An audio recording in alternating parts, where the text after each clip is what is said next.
Hello everyone, welcome back to my channel. This is Seema Saini. I hope you all are good. So student, today we are going to discuss on what are adjectives and then types of adjectives. Okay.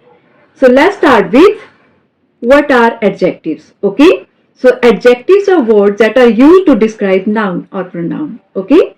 So noun और pronoun को describe करते हैं, noun और pronoun की quality को बताते हैं. These are adjectives. Okay.